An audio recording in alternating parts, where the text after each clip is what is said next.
하나님 말씀 보겠습니다. 하나님 말씀은 로마서 16장 17절 18절 9절입니다. 자, 찾으셨으면 같이 한 목소리로 공독합니다. 시작. 형제들아, 내가 너희를 권하노니 너희가 배운 교훈을 거슬러 분쟁을 일으키거나 거치게 하는 자들을 살피고 그들에게서 떠나라.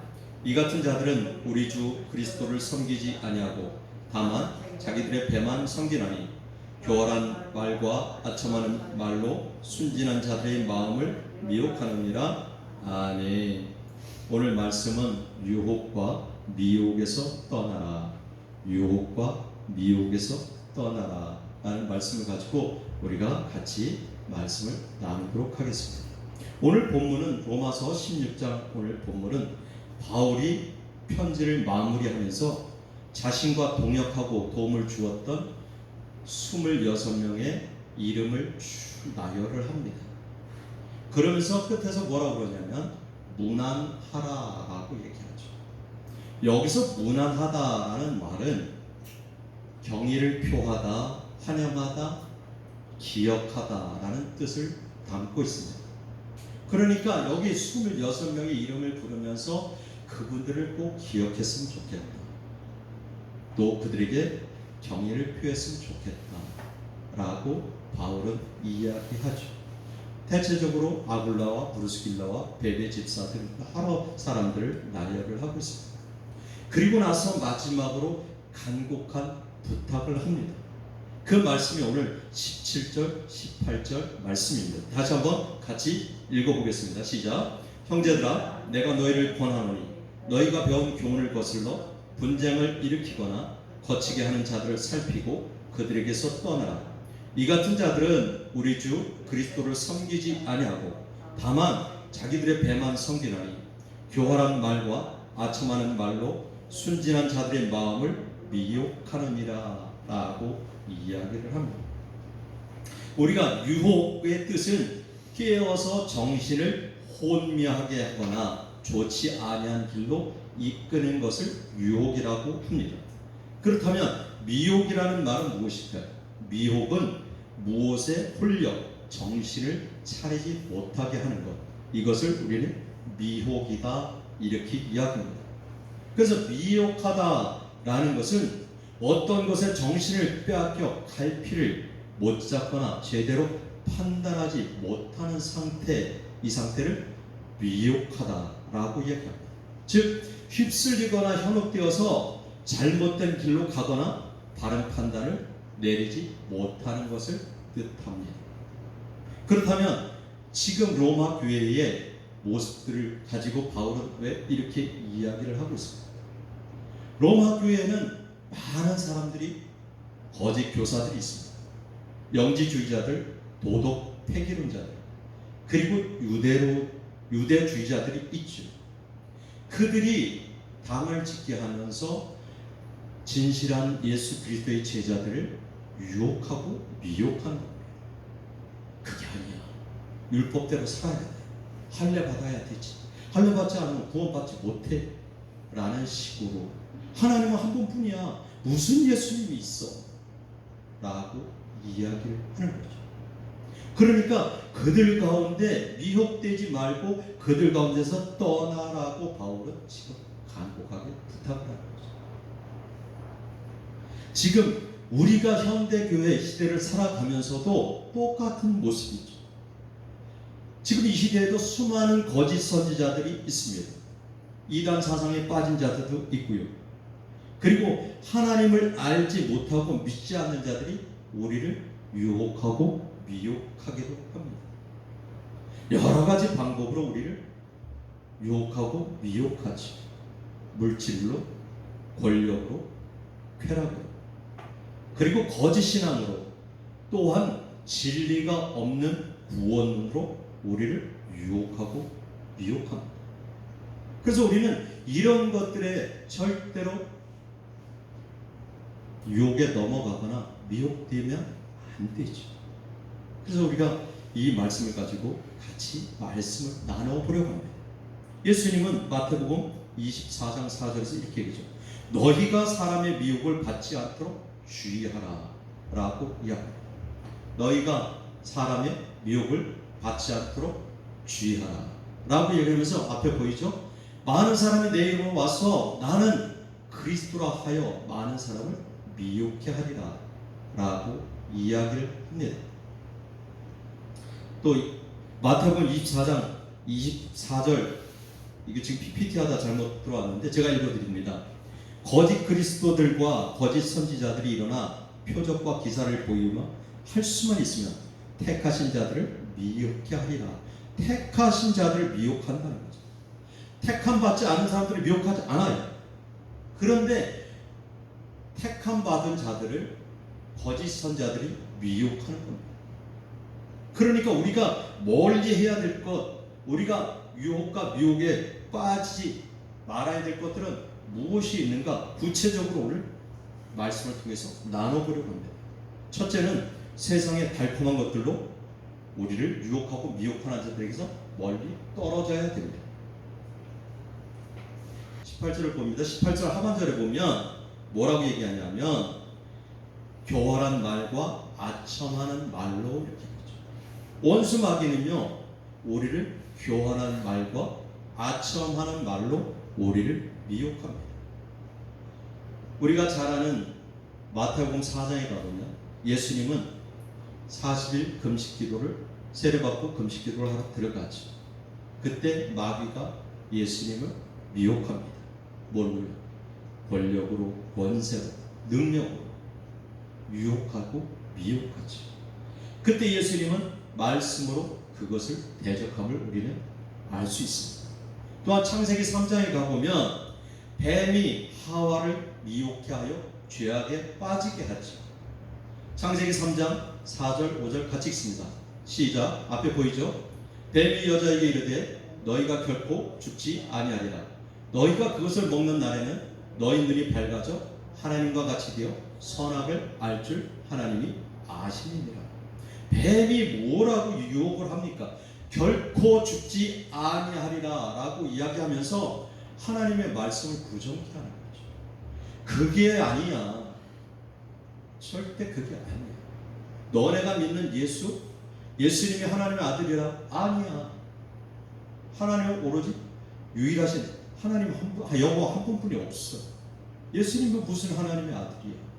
이렇게 미혹하고, 너네가 지금 알고 있는 구원론은 잘못된 거야. 이렇게 미혹하기도 하죠. 네가 하나님 봤어? 예수님 봤어? 라고 미혹하기도 합니다.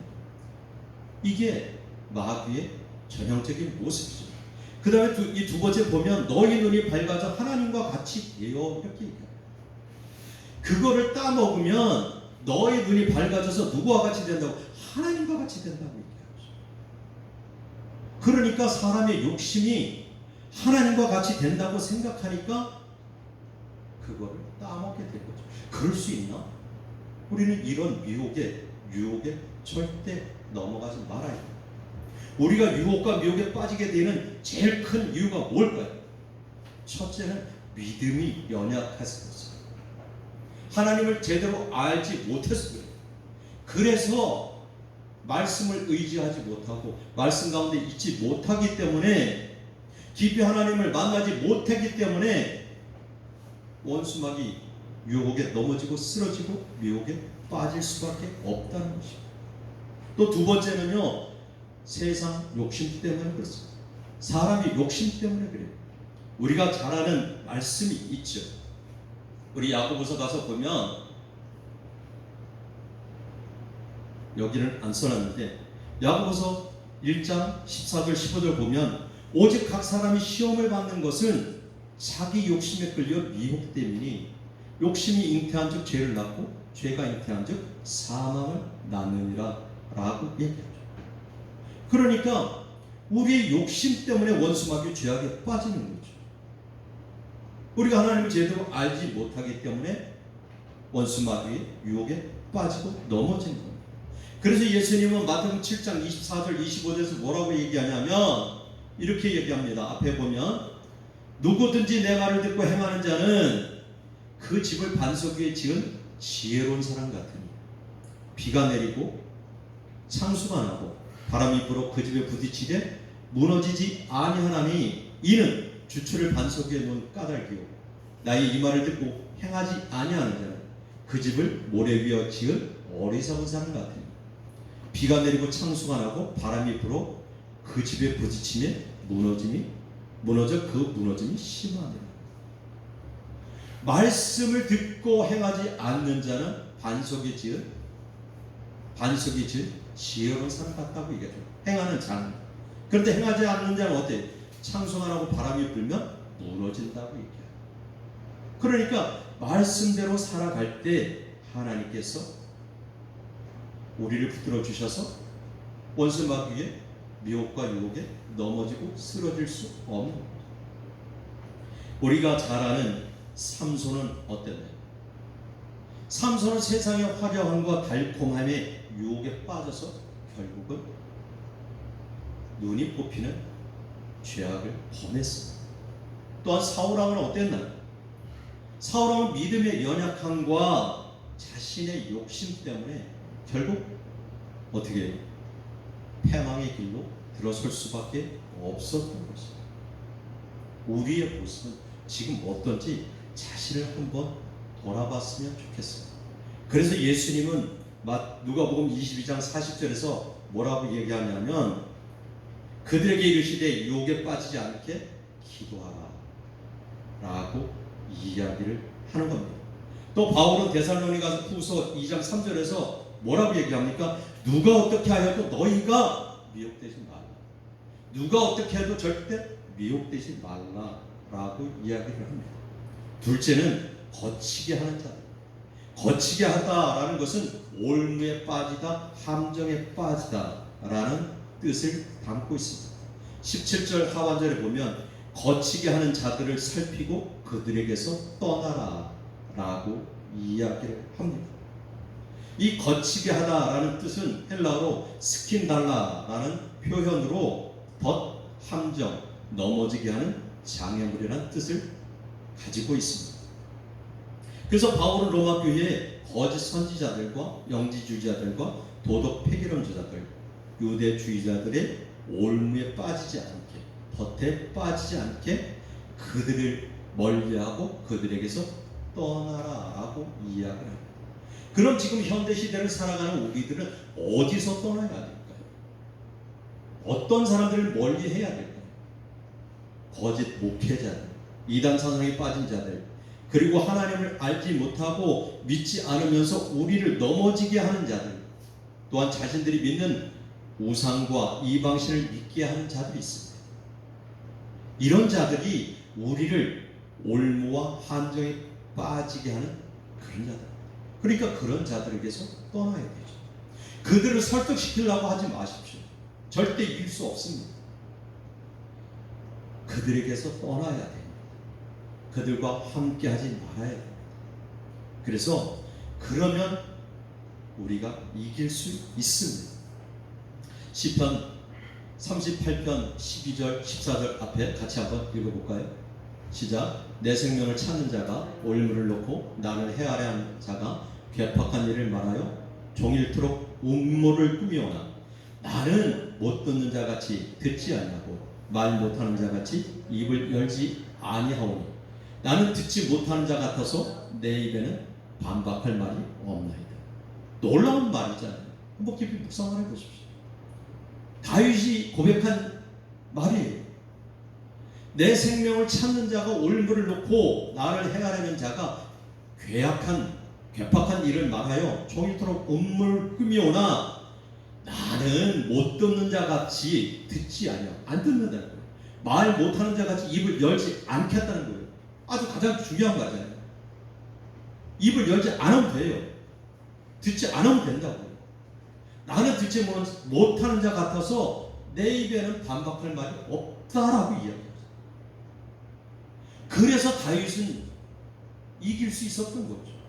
10년이 넘는 동안 도망자의 삶을 살면서도, 유혹의 삶을 살면서도 하나님 중심의 삶을 살아갈 수 있었던 거죠.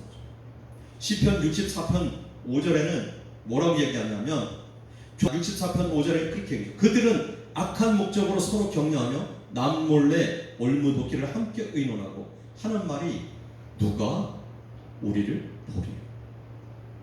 올무를 놓고 누가 우리를 보리요 하지요. 권사님 그렇죠? 네. 그러니까 올무에 걸리지 않게 해야 되죠. 함정에 걸리지 않게 해야 됩니다. 시편 140편 5절은 이렇게 얘기합니다. 교만한 자가 나를 해하려고 올무와 줄을 놓으며 그 곁에 그물을 치며 함정을 두었나이다. 그러니까 우리는 교만한 자도 멀리 해야 돼요. 거만한 자도 멀리 해야 되죠. 내가 잘났다고 하는 사람 멀리 해야 되죠. 그래서 그들 가운데서 우리가 멀리하고 떠나는 모습이 됐으면 좋겠습니다. 세 번째는요, 교훈을 거슬러 분쟁을 일으키는 자들에게서 떠나라는 것입니다. 여기서 교훈이라는 것은 하나님의 말씀이에요. 하나님의 말씀을 거슬리는 사람들이 많이 있습니다. 이단 사상을 가진 사람들이 그런 사람들이죠. 그러면서 그들이 교회 안에서 분쟁을 일으키게 하죠. 신천지 같은 경우가 그런 경우죠.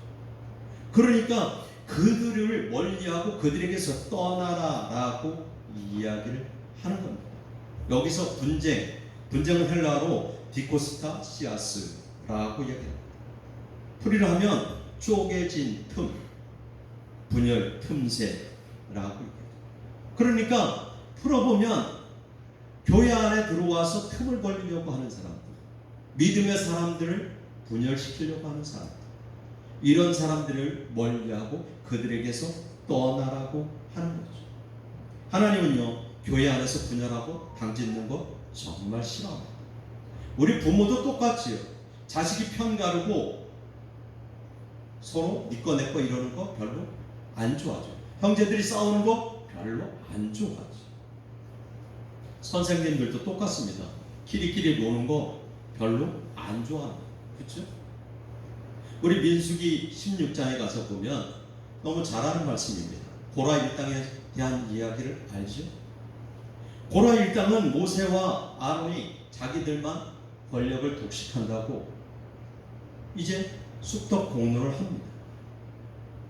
이 고라 일당의 모습을 보면 엘리압과 다단과 아비람과 벨렛의 아들 온이 당을 짓고 이렇게 얘기하죠. 그들이 당을 짓고 모세의 반기를 들이죠. 그때 하나님께서 진노하셨습니다. 땅이 갈라져서 그들의 고라 일당의 집과 모든 사람과 재물을 땅속으로 매장시키죠. 그것을 지켜보던 이들이 도망을 합니다. 도망을 하는데 그 도망하는 사람들을 하나님 가만두셨을까요? 안 두셨어요. 여호와의 불이 나와서 그들을 살랐다고 하죠. 그들을 불살른 사람이 250명입니다. 그래도 이 무지한 자들이 깨닫지 못하죠. 하나님께서 징계했는데도 깨닫지 못하죠. 그러면서도 모세와 아론을 원망하죠. 그러니까 하나님께서 어떻게 징계합니까? 연병의 병을 내립니다. 연병으로 죽은 자가 몇 명이라고 해요? 14,700명이 연병으로 죽었다고 이야기합니다. 당을 짓는 무리를 하나님께서 이렇게 미워하시는 겁니다. 우리가 항상 말씀을 나누고 봤던 말씀 중에 민수기 14장에 가면 12명의 정탐꾼이 있잖아요. 10명의 정탐꾼은 당을 짓고 부정적인 얘기를 했어요. 그들은 가나안 땅에 못 들어갔습니다. 결국 천국에 못 간 거예요. 가나안 땅은 뭐라고 얘기해? 요단강을 건너는 거는 뭐예요? 천국이죠. 그 얘기를 하는 거죠. 그래서 이사야 54장 15절을 보면 보라, 그들이 분쟁을 일으킬지라도, 여기 있죠. 그들이 분쟁을 일으킬지라도 나로 말미암지 아니한 것이니 누구든지 너와 분쟁을 일으킨 자는 너로 말미암아 패망하리라 라고 이야기를 하죠. 우리 마태복음 12장 25절 앞에 있습니다. 같이 한번 읽어볼까요? 스스로 분쟁하는 나라마다 황폐해질 것이요 스스로 분쟁하는 동네마다 집마다 서지 못하리라. 분쟁하는 것, 이것은 정말 하나님이 싫어하시는 거거든요. 그러니까 분쟁하지 말라고 이야기하는 거죠. 우리 마가복음 3장 24절, 26절 이 말씀 좀 기억했으면 좋겠어요. 같이 읽어보겠습니다. 시작. 만일 나라가 스스로 분쟁하면 그 나라가 설 수 없고, 만일 집이 스스로 분쟁하면 그 집이 설 수 없고, 만일 사탄이 자기를 거슬러 일어나 분쟁하면 설 수 없고 망합니다. 예수님 말씀하시죠. 나라가 분쟁하면 그 나라가 올바로 설 수 없다고 얘기해요. 인정하시죠? 만일 집이 분쟁하면 그 집이 설 수 없다고 얘기해요. 사탄이 자기를 거슬러 일어나 분쟁하면 사탄도 설 수 없다고 얘기합니다. 그러니까 우리는 분쟁하지 말라고 이야기하죠. 절대 분쟁하는 자들로부터 떠나야 돼요. 그 자리에 함께 있으면 안 됩니다. 자, 이제 말씀을 정리해 보려고 합니다. 우리는 아까 말씀을 나눴듯이 바울은 지금 로마 교회에 간곡한 부탁을 합니다. 이단자들, 거짓 선지자들, 또 영지주의자들, 유대주의자들, 그들을 멀리하고 그들에게서 떠나라고 이야기합니다. 그렇다면 우리는 어떤 사람들을 멀리하고 어떤 자들에게서 떠나야 될까요? 첫째는 교활한 말과 아첨하는 말로 우리를 죄악에 빠지게 하는 자들에게서 떠나야 됩니다. 달콤한 말로 우리를 죄악에서 빠지게 하는 자들로 떠나야 되죠. 두 번째는 거치게 하는 자들, 즉 올무와 함정을 파는 자들을 멀리하고 그들에게서 떠나야 합니다. 세 번째는 말씀을 왜곡되게 하여 분쟁을 일으키는 자들, 말씀을 변형시켜서 분쟁을 일으키게 하는 자들에게서 떠나야 되죠. 우리는 꼭 기억해서 그들에게서 떠났으면 좋겠고, 우리가 정말 이 유혹에 빠지지 않으려면 간단합니다. 그 자리에 있지 마십시오. 그 자리를 떠나면 됩니다. 그들과 함께 하지 않으면 됩니다. 그리고 마지막에는 가장 강력한 이 말씀과 기도와 예배의 중심을 살면 우리가 그들의 유혹과 미혹에서 자유할 수 있습니다. 한 가지 예를 들면서 제가 말씀을 마무리하려고 합니다. 옛날 왕궁에 한 신하가 있었습니다. 신하가 임금을 급하게 찾아옵니다. 왕이시여, 제가 고민이 있습니다. 무엇이냐? 이렇게 묻죠. 왕이 시키신 일이 참 많은데 어떤 일을 하려고 하다 보면 집중을 할 수가 없습니다. 그래서 그 시키신 일을 온전하게 완수할 수가 없습니다. 이렇게 얘기합니다. 왕이시여, 내가 이거 병인 것 같은데 어떻게 이걸 고칠 수 있겠습니까? 이렇게 얘기하죠. 그러니까 왕이 잔을 하나 가져오라고 이야기를 합니다. 그래서 잔을 하나 딱 가지고 오죠. 왕은 거기다가 술을 하나 가득 채웁니다. 그리고 신하에게 주죠. 그리고 뭐라고 그러겠습니까? 자, 이것을 가지고 동네를 한 바퀴 돌고 오거라. 그런데 조건이 있어. 이 술잔에, 이 컵에 술이 한 방울이라도 떨어지면 너는 바로 죽음이다 라고 이야기하면서 옆에 있던 장수에게 뒤따라가면서 술이 한 방울이라도 떨어지면 바로 목을 치거라, 이렇게 해요. 이 신하는 이 임금이 술잔을 주니까 그것을 들고 동네를 한 바퀴 돌고 돌아옵니다. 그리고 임금 앞에 서게 되죠. 임금이 묻습니다. 자, 잘 돌고 왔느냐? 네, 잘 돌고 왔습니다. 그렇다면 네가 동네 한 바퀴를 돌면서 보고 들은 것을 한번 얘기해봐라, 이렇게 얘기합니다. 그럴 때 이 신하는 뭐라고 그러겠어요? 뭐라 그랬을까요? 그렇죠. 아무것도 들을 수 없고 아무것도 볼 수가 없었습니다. 왜? 그렇죠. 네. 그 한 방울에 떨어지면 목숨이 위태로우니까 그거 안 떨어뜨리려고 거기에 집중했다. 그러니까 왕이 뭐라 했어요? 그것이 너를 고치는 병이다. 그것이 너의 병을 고치는 방법이다. 라고 이야기를 했다고 합니다. 우리 그 뜻이 무엇인지 대충은 이해가 가시죠. 우리가 하나님만 바라보면, 시선을 하나님께만 두면, 하나님의 말씀의 소리만 들으면 원수 마귀가 우리를 유혹하고 넘어뜨리고 쓰러뜨리지 못할 것입니다. 시선을 세상에 두고 세상의 소리를 들으니까 원수 마귀의 괴계에 빠져서 그들의 미혹에 넘어지고 쓰러질 수밖에 없다라는 것입니다.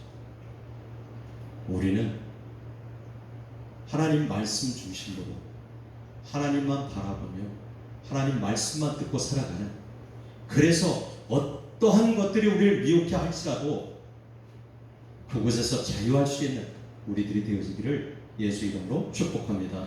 아멘.